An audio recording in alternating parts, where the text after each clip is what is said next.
Quick introduction. Myself, Peter. I work for Rentals United as the enterprise account exec for the US market, dealing predominantly with luxury inventory from property managers.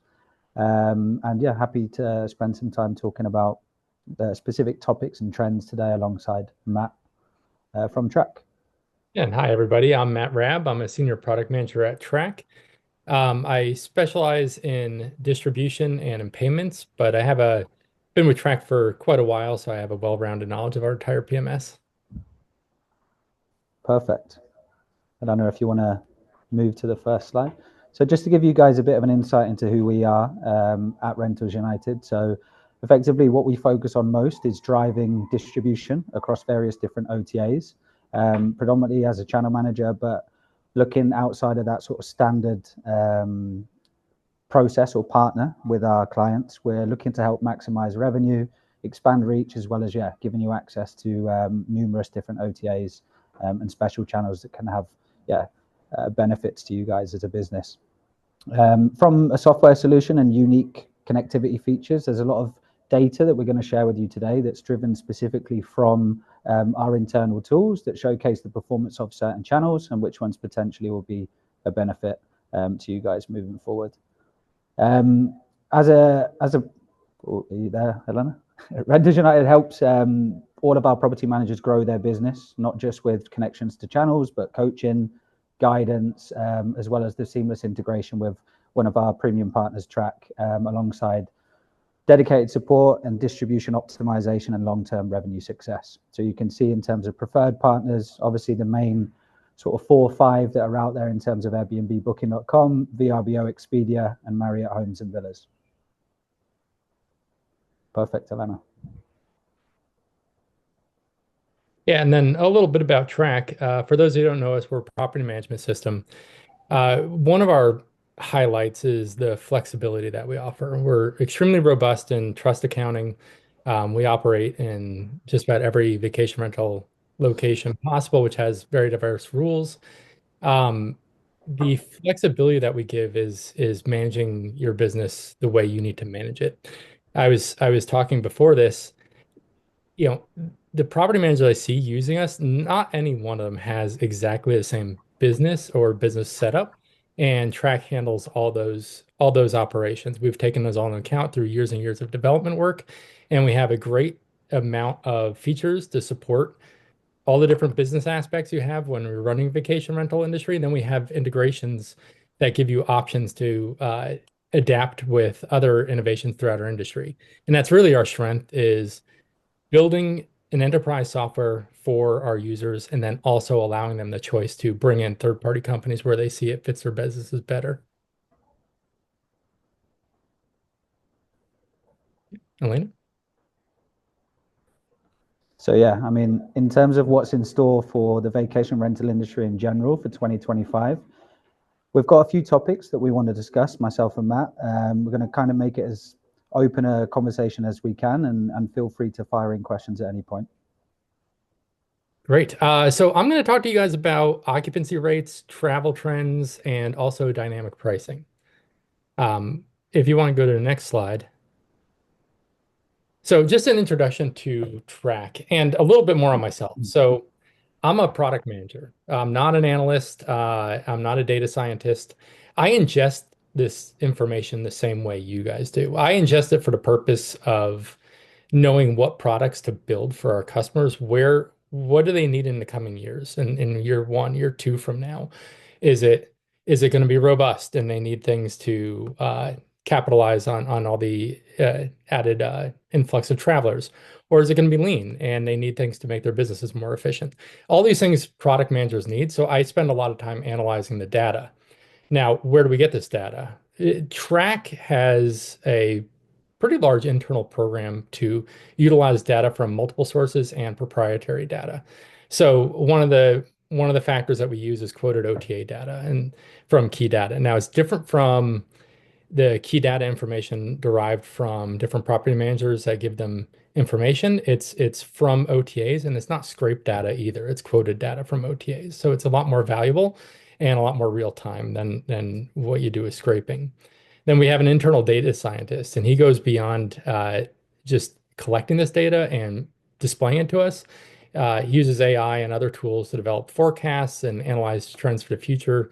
There's a lot of internal reports and reports that we share with our track customers to make sure that they're up on what trends we see coming forward so they could be ahead of the business. We also have some proprietary data that we have around click-through rates, search term patterns. All this stuff is very important for determining how your business is going to be performing in the near future and looking out into the distant future. Just one more part of that is indexes. So an important part of what our data team likes to do is when we're looking at data as an aggregate, I mean, we have a lot of different uh, um, partners that we're trying to serve this data with, and they have a lot of data points. When you compare it against indexes instead of just one-to-one type of comparisons, it allows us to pinpoint where there's trends and where there's things that need to be investigated further. For example, if you're looking at like ADR or RevPAR or something like that, and you're saying, okay, we have 683 versus 535, and then 283 versus 129. Like, yes, there's comparisons that can be made there, but if you take those comparisons and compare it against an index and you say, okay, it's a 1 or it's a 0.8 or it's a 1.2, you can see how you're comparing across an index, and you have a whole bunch of data that can be condensed into a quick view of where you have discrepancies from a larger set of data. So those are the key things that we use when we're looking at making these presentations of what we're forecasting to happen in the future, what just happened, and also using in our revenue management tools. Amazing. Oh, yes, go ahead, Peter. No, I was going to say it's amazing. I think we spoke previously, didn't we, with regards to property managers now more focused on dynamic pricing tools and not just looking at standard rates for days, opening it up, looking at events that are happening in the regions, making sure that they're competitive to other property managers or owners in the region. So I think, yeah, this tool is very, very Yeah. good for property managers for sure. And as we know, it's always this balancing act, especially when you get into some higher end home areas. You have the owners that are very set in what they think their rate should be. So, I mean, it's it's another tool that you have in your disposal when you're dealing with owner management, because when you're dealing with owner management, you not only have to perform for your own revenue purposes and for the owner, a lot of times the owners are combative against what's going to help them because they're For looking sure. in a very microscopic way. They're saying my neighbor has their listing for 1,500 bucks a night.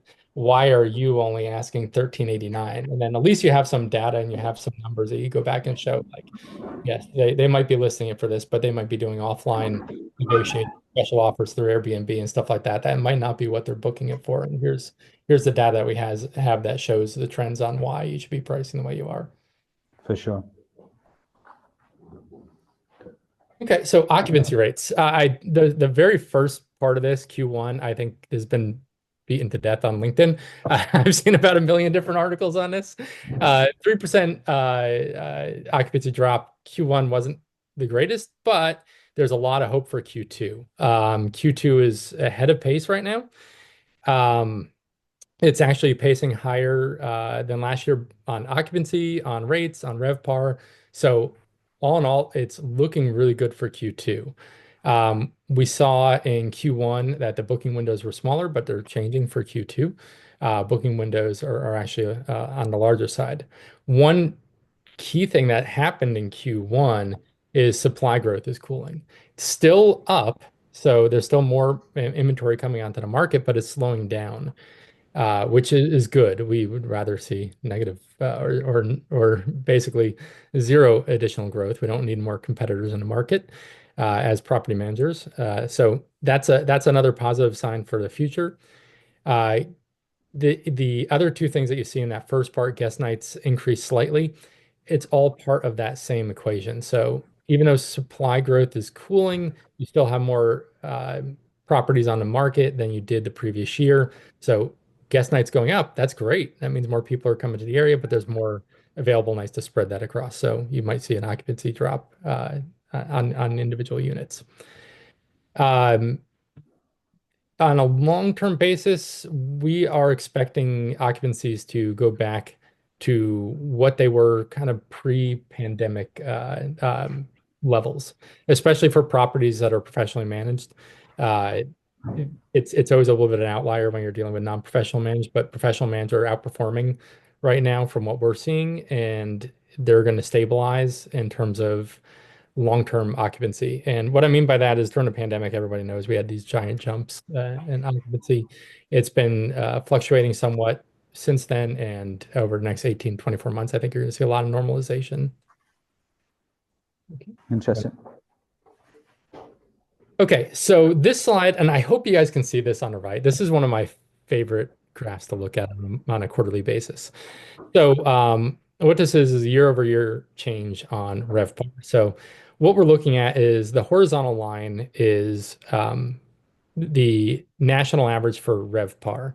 Now, on its own, that really doesn't mean much of anything because we all know different areas demand different prices. But remember, this is comparing themselves year over year, and we have another vertical line, and this is your year over year percentage change against yourself. So you'll notice that's not a zero because we were at like -3% or somewhere around there. So that was the national average. So then you start looking at these quadrants and you see, okay, what was outperforming both in RevPAR and also in year-over-year change against itself. So some of the declines, and I'm very familiar with this area because I used to work for a company, a larger company in the Panhandle for many years, and I did marketing and revenue management and stuff there for them. Uh, the Panhandle is known for this time frame. You have your snowbirds. Uh, they're going to have a lower rate, obviously, as there's longer stays. So the higher rates are going to have to come on the weekend stays, the MLK holidays, all those little holiday weekends and stuff like that. The shorter booking window actually affects this quite greatly because owners look at empty nights a little bit different than the rest of us look at empty nights. They view it as they're paying 365 days a year for a property. Why let it go to waste? So shorter in off seasons, they're not as patient and they will give it to family, use it themselves, stuff like that. And when they do that, that hurts your chances for the slightly higher revenue bookings. And then you wind up just having like the snowbird and really lower revenue, average revenue bookings. So I have that's part of the explanation of it. Some could be a decline in snowbirds from like Canada and places like that. As far as growth leaders, we have the Midwest and then Central States. Now, Central States, it's kind of interesting. They kind of underperformed for the last 2 years when we were looking at the numbers, 23, 24, they were really underperforming. So they outperformed against themselves this year, which is great, but it might be just a comparison to how they were doing. Midwest, the different ski resorts, there were a lot of storms providing a lot of snow in Q1. So I think that had a very positive impact in getting occupancy up and more skiers on the slopes. Okay, go to the next one. Travel trend shifts. Mixed booking windows. I already kind of touched on this, that it was booking windows shrank during Q1, but now they're getting longer in Q2. So it's going to be key to stay flexible. With that kind of variations that happen just from quarter to quarter, you're going to have to utilize the different tools that they give you on the channels for early bird bookings as well as last minute. So agility is key. Utilize the tools that are given to you for both capitalizing on last minute bookings and early bookings because the windows are changing season by season and quarter by quarter. One thing that's interesting that I talked about our proprietary data around click-through rates and stuff like that. What we're seeing is experience is really making a difference. I know in the past couple of years, all trade shows people have been talking about selling experiences. That's the differentiators. That way we don't become commodity. We're not just going price head on to each other. And it is paying off in the marketing space. You're getting more clicks to your listings. You're getting more clicks through search engines, things of that nature. So keep emphasizing those experiences. It is making a difference and over just price and bedroom count. And then it's just some trends we're seeing that urban, a lot of the increase in inventory is happening in urban and midsize. And a lot of it's at a luxury level. So You have things like visibility on hotel OTAs. I think Expedia, Booking.com, some markets it's doubled. And what I mean by visibility, it's competition. So not necessarily a great thing for yes, but For sure. there's a lot more inventory coming into those specific OTAs. And once you have more inventory, it's going to constrict your pricing ability. So you have to become tighter on how you price your properties. You can't go as drastically high and then hope for a recovery. And you have to stay more reasonable as to where you're going to be, especially once you start comparing against some newer premium priced properties coming into the market. You have to be realistic about what you're offering compared to what's out there. Okay, you can go to the next slide. Okay, and track revenue. So I am not the product manager for track revenue, but I have a special affinity for our track revenue platform. And really, this is more of a talk about dynamic pricing because I did mention, track is one of those types of systems that we build, we innovate for our clients, but we also know that our clients need flexibility as well. So just this is about dynamic pricing in general, but also about track revenue. So for track revenue, what does it mean to be dynamic? And this is where there's sometimes a misunderstanding is we're not trying to come up with a rate for you by a comp set or anything like that. It's pricing that's driven by historical data and also market data. So forward-looking market data, I talked about the quoted OTA prices and stuff like that. And we take your historical data, and it's all used to help you determine where to go from a base rate. So think of base rate. It's not necessarily an average. We help you set a base rate, but you can have full control over your base rate. And we're trying to help determine when you should go up and down. Everybody has windows where your prices should increase, decrease, depending on the occupancy in the area, number of days out to arrival, things of this nature. And it's pretty dynamic in how that moves. And as a revenue manager, you need tools to stay on top of when to make those shifts. So from the base rate, we're saying, okay, now we're suggesting you go up, you should go down now, based upon what we're seeing in the market and what happened in the past with your properties. Um, that combination of uh, human revenue management skills and adding that technology on top is really where the dynamic pricing comes in to make you more efficient and not lose any days or weeks in making decisions. Um, how does it work? We have comp sets, we have geo markets. We actually allow pricing overrides when you absolutely want to set things so you don't have to do you don't have to have these fluctuations and automatic adjustments when you don't want to have them. So let's say during summer months you have an owner that's very particular. Shoulder seasons, off seasons, they're pretty open to trying to get bookings, but they're dead set. This is the price. My weekly rate is this. We've all had those owners, and you can set those, and that's no problem. We do seasonal base rates as well. So all that stuff's possible. And why dynamic pricing? Why is that important? Is as you're going to hear from Peter, OTAs are key, and you have a lot of competition, and you have a lot of competition entering the market against you in OTAs. Um, Being priced appropriately is how you turn your presence on these OTAs into actual bookings and revenue.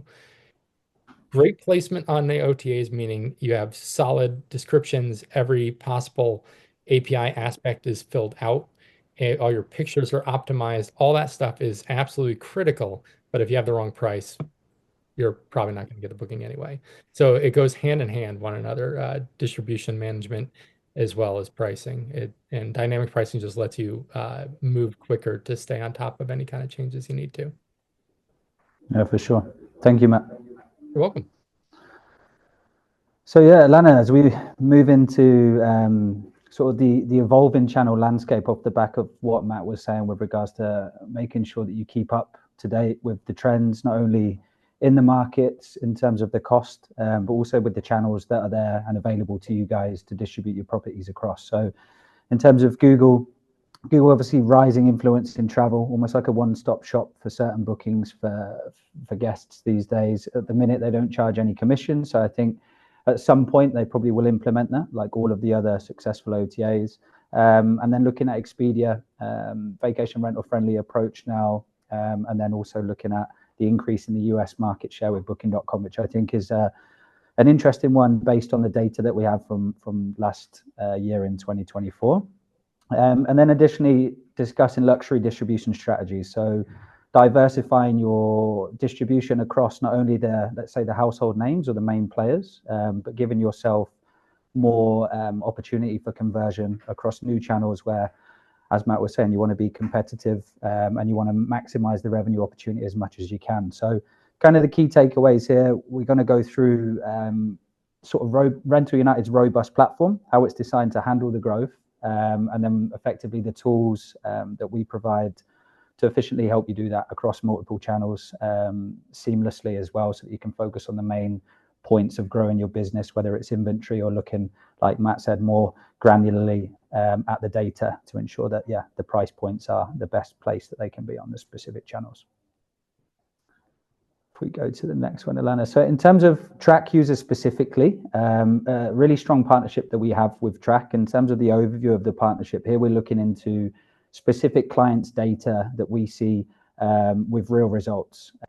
So the partnership's built for property managers to maximize revenue by creating various different smart distribution strategies, whether that be uplifts on pricing to offset channel commissions to benefit you as a property manager or the owner. And you can see in terms of data here, revenue generated solely from Track users via the Renters United platform, and also the average booking value, as well as what that equates to in terms of bookings too. So very strong partnership that we have, and we're super proud to continue that as well. So Google Travel, I think everyone's pretty familiar with Google Travel. They've been, yeah, like you said, Matt, plastered everywhere across LinkedIn, every social media platform, trying to gain the traction that Airbnb and Booking.com have.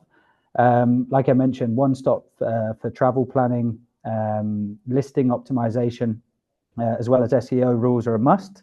So take advantage of Google's algorithms, and the analytics allows you to understand the travel demand. So not just looking at trends, but where specifically, what specifically guests are booking via this specific channel as well.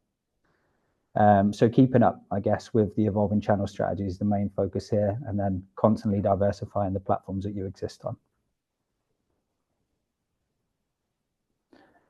Moving into what makes the most of your distribution strategy. So Google has its own element benefiting themselves, but what we also offer is a redirect, which allows you to have your custom brand name, logo, and links and badges to the official website prior to the guest making a reservation.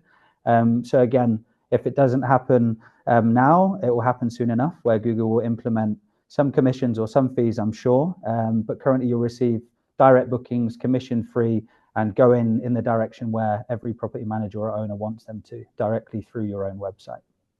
I always assumed that they were going to introduce like the AdWords platform into this, because I mean, years and years ago I was on e-commerce and they did that with Google Shopping, so I assumed they were going to go down that same path. Yeah, no, for sure. I think it's like every channel, isn't it? Once they start receiving, let's say, sufficient amount of revenue for them to justify being able to price people out from listing on there with the commissions, I think it's an inevitable process that will happen soon enough. Get you dependent on it and then charge you for it. Yeah, exactly. I think like most OTAs, no? That's why they're trying to be more flexible to compete with each other. Perfect, Alana. If you can go to, yeah, so in terms of Expedia, so again, in Q4 2024, it was reported there was a 12% increase in book room nights where vacation rentals played an important role in this expansion. So the functionality is offering multi-rooms, multi-rate features, boosting conversion rates. Again, focus on the guest elements to providing a service that doesn't have to be premium or high-end, but almost constant in terms of the approach. So full guest communication, eliminating that inbox setup where you're going to have to log into Expedia to respond to guests that have booked from Expedia. Being able to do that in one place within Rentals United is always a convenient tool to have in place. If you go to the next slide, Alana. Perfect. So in terms of results, proven results with multi-rates, so offering various different Booking options allows the guest to have some flexibility and consider making a reservation confirmation there and then. Up to 3% more revenue using flexible pricing. What that's for, easy for the guests, all pricing options, one clear view, more bookings, less hassle for you. And similar to what Matt said, you want to set it once and forget about it and have the ease of other parts of the business to manage. You go to the next one, Elena. And in terms of the multi-rate, so set in multi-rates that will, long-term benefit you and generate more revenue. So having various different refund policies, different weekly, monthly stay rules, having flexible options based on specific seasonality. If you've got gaps where predominantly you're offering only, let's say, 3-night minimum stay and a guest wants to book for 2, maybe you can offer them the option with some flexibility to pay the cost for the free but stay for the 2 nights as well. So I think Expedia is going to really capitalize and be a good channel for all property managers out there. In terms of since we've had the connection, looking back on 2024, with regards to numbers here for track users connected to Expedia via Rentals United, again, you can see large revenue generated with a high average booking value, as well as a significant amount of bookings that have been generated. So really, I'd say these 3 factors make the connection to this channel a must, I would say, for you guys just to have the opportunity to capitalize on this revenue too. Perfect. And then in terms of Booking.com, so what we've seen as well is an increase in growing travel source for US specifically, and it's increased by 10% the market share in the US from the previous year. So again, this is only ever going to go up unless we aren't prepared for it not to, or a new channel comes in place to capitalize as well. But Booking.com, I think, is going to be a significant channel with the additional tools that they offer, a benefit for property managers too.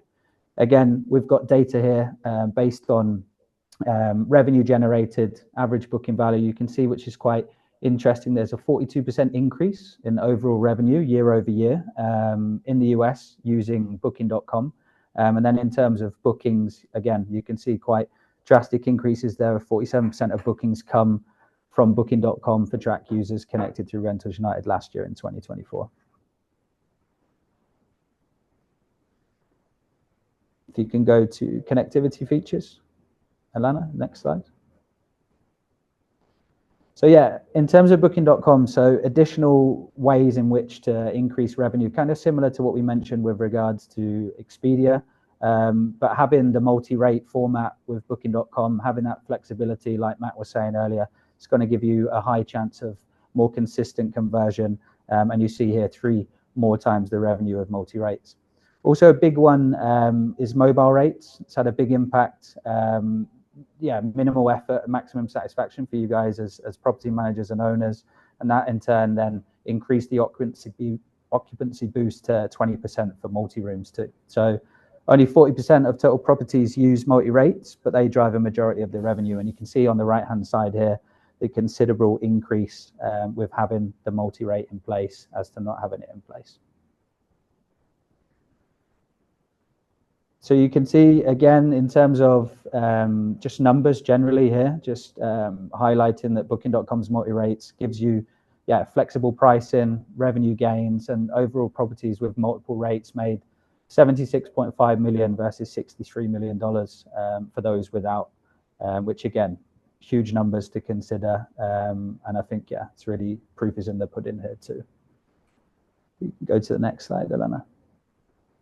Going back to mobile rates, properties that have mobile rates, you can see generate a considerable amount of more bookings, and guests love to compare offers. And the way the world's working at the moment, a lot of people are always on their phones. So if it's easier, cheaper with different rates, a lot of the younger generation would definitely take advantage of that and make the bookings via the mobile phone.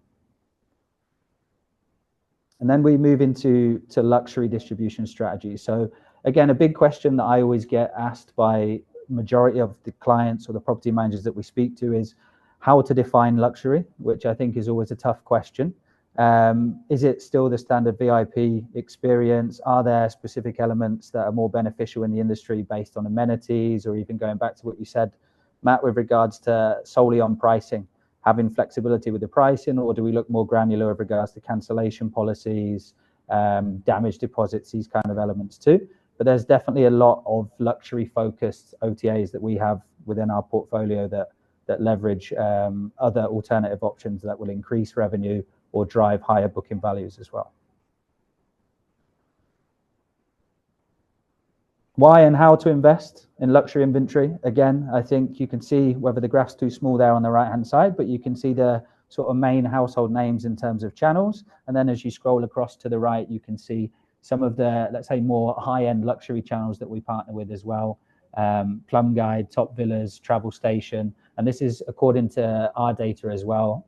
Reservations for luxury properties are also made on major OTAs, so you don't have to dismiss them and think that majority of these big bookings or these premium high-end properties are already listed on Airbnb, and there's not going to be as much traction if you diversify and list on Top Villas or Travel Station, for example. What we also see is luxury properties accommodate more guests on average, and what the data has shown us, it's around 8 individuals per stay. So again, quite big numbers to consider as well. If you do manage properties that can accommodate 8 or upwards people, tends to be more of a go-to for certain luxury channels that we work with. Management reservations made easy with Track. Matt, do you want to jump in here? Yeah, absolutely. So we've put a lot of work in Rentals United, actually is one that's put in most work, but we put in a lot of work helping them along the way, but in an integration with Track. So as with anything, you need to expect that your content's going to sync, your reservation's going to sync, and availability and pricing are going to update. Track is a pretty robust API that we surface to companies like Rentals United, and it's really up to those companies to take advantage of what we put in those APIs. And I'd say Rentals United has probably been one of the leaders in taking advantage of everything that our APIs offer. So syncing content, synchronization, reservations, we don't really see any issues there, and it's mainly because of the work that Rentals United put into of it, connecting to our APIs, not only in very specific ways, in not trying to generalize things, but also doing so in efficient manners, like calling on deltas and stuff like that. So that way you're not bogging down queues and loading full rate changes every 10 minutes. You're just taking what's necessary and doing full rate changes when after a certain period of time has happened. So all things like that is where we've worked together and made a pretty high quality integration between the two. Yeah, for sure. Effortless, I think, really, with regards to the set between the integration, for sure. Perfect, Elena, if you can move on to slide 29. So guest communication as well. We offer one unified inbox as let's say, an additional or a partner tool to not only focusing on channel management and distribution, but giving smaller, let's say, tedious tasks a process to be done effortlessly as well. So being able to respond to guests that message you from various different channels, having the one spot to respond to Airbnb, Booking.com, VRBO, and other platforms as well, just saves you a lot of time, manual tasks, and it can be something that you can do within minutes with this process being set up and utilized as well. And again, the guest communication tool is available at no extra cost, doesn't require any specific setup from our side. It's just more of a case of giving you those additional tools to make work and daily life a lot easier. And then as we move into why customers love us as a partner. So not only based on the seamless integration, but the solid partnership that we have with Track, but also that there's a lot of clients that are making additional revenue from the partnership. Cassiola, one of our clients as well, they left a case study for us, and as you can see, since working with Rentals United combined with their PMS Track, it's allowed them to effortlessly optimize their listings across multiple channels, providing faster onboarding and increased accuracy of reservation information. So this is just one of several case studies that we have that you can view on the website. But it's always nice as a company to be appreciated, and it just proves that the collaboration between Rentals United and Track is a solid one. In terms of impactful results for Cassiola, so 25% increase in bookings since they partnered with ourselves. They managed to open 2 new locations and connected to 6 additional channels outside of their current scope that they were utilizing prior to Rentals United. So they manage upwards of 350 properties. They're based in Florida, US, and obviously, they use Track as their PMS and ourselves for additional distribution outside of Track. And that kind of wraps it up. Matt, I don't know if you have anything to add, or if we open up the floor to a Q&A.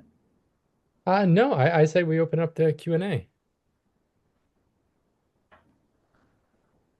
Feel free, guys, to write in the chat if you have any specific questions.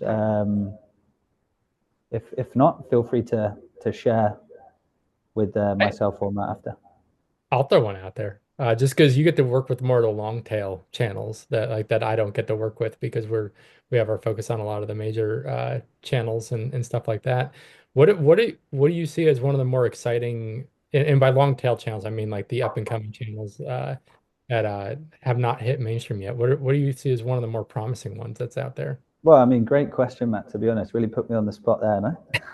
Sorry, I could have prepped you for that one. No, to be fair, I would say it is generally a tough question to ask and to answer, really, because it depends what you want. You touched on earlier, what are property managers looking for? They're constantly changing. No one channel is the same. So not one channel that I recommend is going to benefit every PMC the same way. And we've got 90 plus channels across our portfolio now, and I know that we're working effortlessly to add more and more.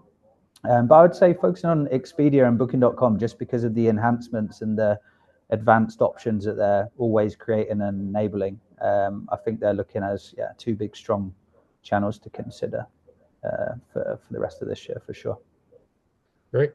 Yeah. Straight back at you though. What would be your insight to that? Well, I'm really interested to see what Key.co is going to do. That one strikes me as interesting. And then there's other ones out there that are very specialized. Like I said, I don't get to concentrate on these as much as you guys, and that's why it was honestly a question from me to you, because I don't get to. No, I mean, in terms time. of channels, like I say, there's so many within the portfolio. It's more a case of looking specific around channels that are beneficial in specific regions. It also then boils down to profile of property. Length of stay can also be a big focus, I think. Type of inventory, I mean, it's all it's all relevant. And I think if you were to just I don't know, for me, I mean, dealing with the luxury channels, they're all pretty exciting because of the types of inventory that they allow on the platform. And for me, it kind of blows my mind when you see some of these properties where they accommodate 16, 17 people. It kind of blows my mind that there's properties like that out there that people do book for vacation. Yeah. I mean, I remember one from my days in property management was American Snowbird, and I remember I was stunned by how many bookings we got from that. It was such a niche OTA, but it just comes down to the market you're in. I mean, and the type of inventory you have. We had ones that were very good for Snowbird booking, the Panhandle and stuff like that. So all these little long tail channels are interesting. Which ones you find little golden? Yeah, definitely. And I do think with all honesty, some elements that, like I say, not every channel is going to be a fit for every property manager. It could be similar to a PMS or similar to a channel manager. It has 80% of what the individual wants, but that missing 20 can be make or break in terms of revenue drive and increase. So it's a tough question to ask, but I think if prospect or property manager asked me this question, I would go more granular with understanding what specifically they're looking for, understand a bit more about the business in terms of, like we said, property type, location, channels that they already exist on, how they're getting success, maybe why they're getting success on these channels, and then see based on the portfolio what I would suggest off the back of that. Yeah, makes sense. Amazing.